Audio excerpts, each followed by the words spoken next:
Hey everybody, Max coming here. It's a little cutie podcast. It's not too long. Oh, did you guys see UFC 306? It was the greatest sports event of all time, according to Dana White. It's gonna be the greatest sports event of all time, even though the card it's kind of a weak card. But it's gonna be the greatest of all time. It's in Sphere, not the Sphere, just Sphere. Okay, we don't use definite articles in our building. Okay, we don't use a or the. It's just Sphere, even though it probably should definitely be the Sphere. We don't. It's not. We want to make it sound awkward when people say our name. Yeah, we're coming at you live from Sphere. Not the, just Sphere. Don't ever use the. Don't ever use the. I don't know if you guys watched that UFC 306 in Sphere. Yeah, I mean it was all right. I don't know. Dana White said he spent like millions and millions of dollars on this production there. I mean, I don't know. I mean, like, okay, they had those videos there, but I mean, you could have just used AI to like make that, right? I mean, I seen some AI videos there that were, you know. Did you guys watch those videos? Every video is like, we're Mexicans. We're warriors. We keep fighting, no matter how many times our country is invaded. First by the Spanish, and then by the drug cartels. We keep fighting. Our whole country is a narco state, but we keep fighting. We got that warrior spirit. We'll never give up. We're warriors. We'll fight forever, except against the narcos. But we'll fight forever. We're hard-working. It's like every video is like just like a Mexican, nationalist propaganda video, It's like, we're the best country in the world. We're hard-working. We're fighters. We got that fighting spirit. We're warriors. First, we were Aztec warriors. We got that fighting spirit. Human sacrifice. Sometimes there'd be eclipses, and we didn't know what that was. We thought it was the god getting angry, so we killed 1,000 virgins. Because we're warriors. Then the Spanish conquistadors came, and they had guns, so they kind of kicked our asses, but we're still warriors.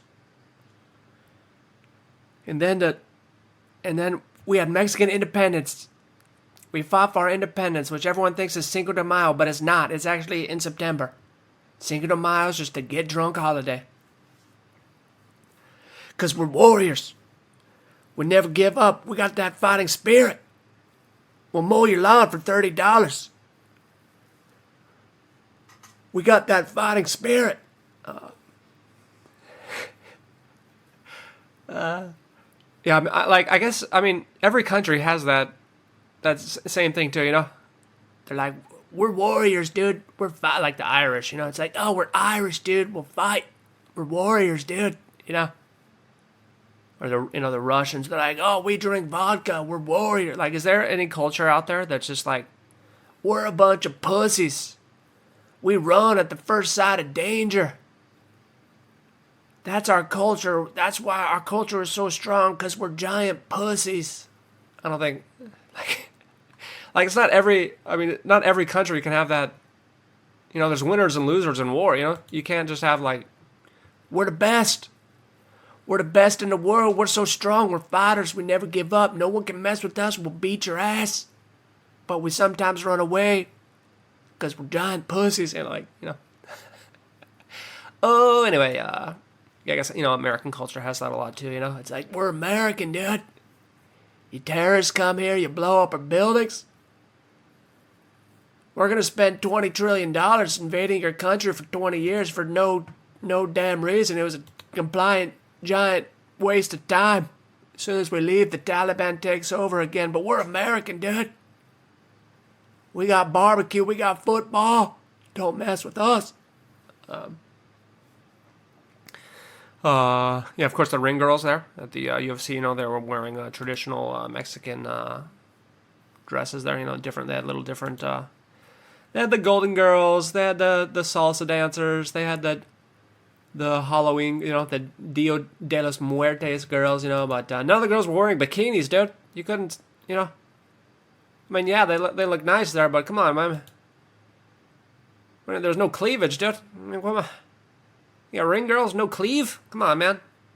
You spent millions of dollars on this and you couldn't make a sexy skeleton costume? I mean, come on.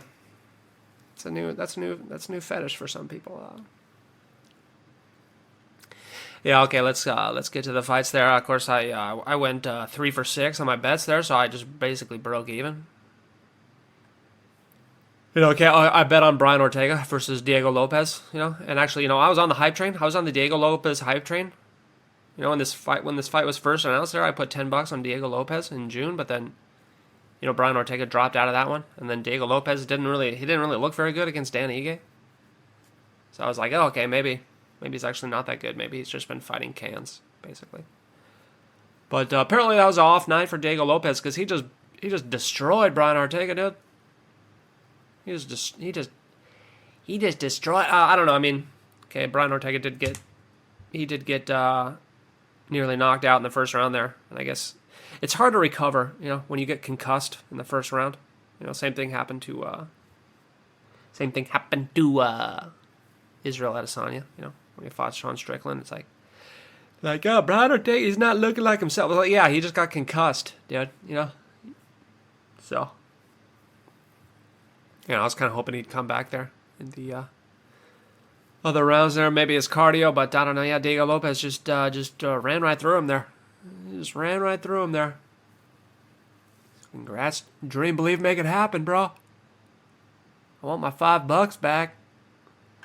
Then, of course, I bet on Alexa Grasso, just because Valentina Shevchenko, she's 36 years old, Usually the youth wins, of course. Alexa Grasso won that first fight with a submission, and then the second fight actually Shevchenko won, but the judges screwed her, So I guess she was a little PO'd about that. She just totally dominated Alexa Grasso there with the wrestling. So there were a couple of times where the submissions were looking close, like armbar, but no, never mind. So yeah, man, Shevchenko, she looked good. She looked, age is not a number. Age is just a number, dude. I don't know. She'll probably lose her next fight, though. I don't know. She's 36. I don't know how much longer she can do this. Then, of course, we had Sean O'Malley versus Merab Dvalishvili, and, of course, I won this one. I bet on Merab Dvalishvili because, basically, wrestlers always beat strikers. I don't think there's ever been a case where a striker beat a wrestler. A pure striker beat a wrestler. I'm trying to think. I don't know. Hallelujah. Yeah, I guess, everyone is saying, it's like, is Sean O'Malley going to be able to knock out Merab Dvalishvili before he can get taken down? The answer was nope. Nope, he couldn't. I was surprised, like, he wasn't, the Donald Cerrone there. Donald Cerrone basically, his whole career, he stopped wrestler just by using it's called the check knee. Where you just feint a bunch of knees, so they don't want to shoot in you because they think you're gonna just knee him in the face there, And that was basically his whole career. He never learned takedown defense because he would just do the check knees there. And O'Malley wasn't doing any. He usually does a lot of feints. He wasn't really doing too many feints, and he wasn't doing any knees or uppercuts there until the third round. The first couple rounds, he wasn't doing any of that, but then I guess his coaches started doing it the third, fourth, fifth round, but too little, too late. Too little, too late. You gotta learn. Maybe he should hang out with Dan the Prostitute Hooker there, because Dan Hooker, his takedown defense got insanely good. He stuffed all the takedowns of Mateusz Gamrot, who's one of the best wrestlers at 155. And Dan Hooker just stuffed all his takedowns. So I don't know. Maybe Sean O'Malley should hang out with whoever's training Dan Hooker in takedown defense there.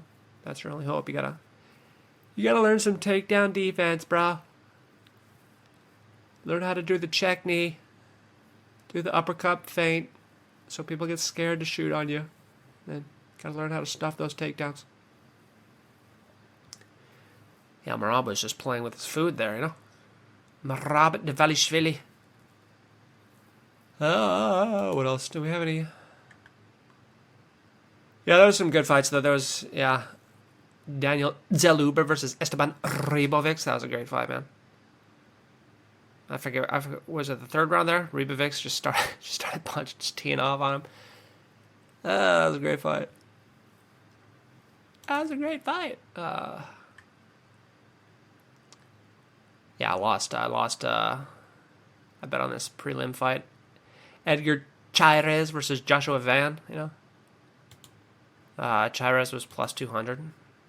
I was watching the fight. The first round there, Chairez is piecing him up. It's looking real good, you know. Joshua Van's not looking too good. Chairez dominated that first round there, and then second round comes out, Joshua Van's like, all right, well, I guess I'll just win now. Just lands some bumps.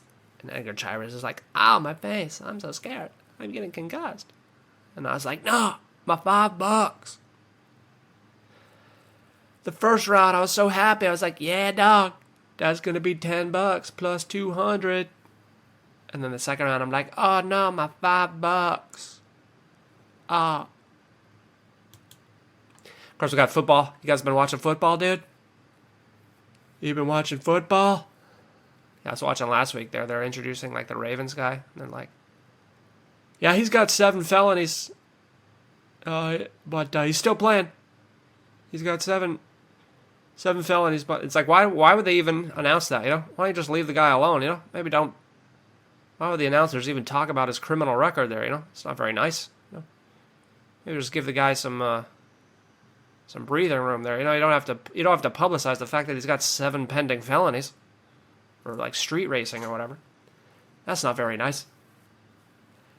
Don't do that. And of course, Tyreek Hill gets arrested there. You know. What else do we have there? And then the Dolphins quarterback there, Tui Vailoa. I guess all these Pacific Island guys, they got a lot of. There's Tui Asasopo, Tui Vailoa. The UFC, we got Tui Taivasa. If anybody in the Pacific Islander nation there is listening there, if you could tell me what does Tui mean?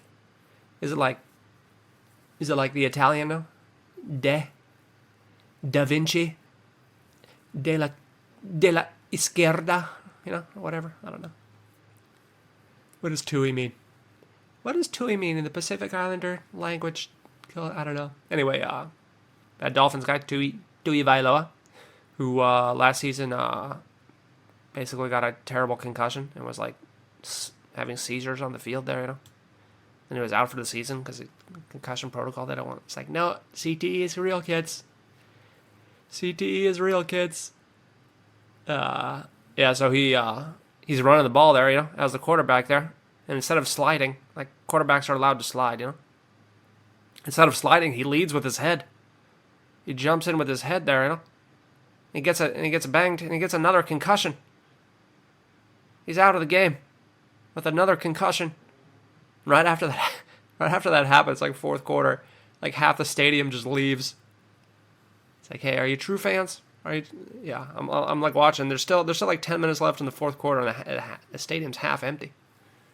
Everybody just left. They're like, our quarterback's gone. We got no hope. Yeah, they were interviewing Tui Vailoa before the game. They're like, what do you guys need to do to win here? And he's like, we just need to score more points there, you know. We need to get in there. We need to execute our plays, score, you know, get on offense. Why do they ever interview any of these players? They all say the exact same thing. It's like, what do you got to do to win? It's like, well, we gotta do better than the other team. That's what we gotta do. We gotta score more points. That's what we gotta do. Well, duh. Let's see. What else? My Chargers, 2-0. Jim Harbaugh.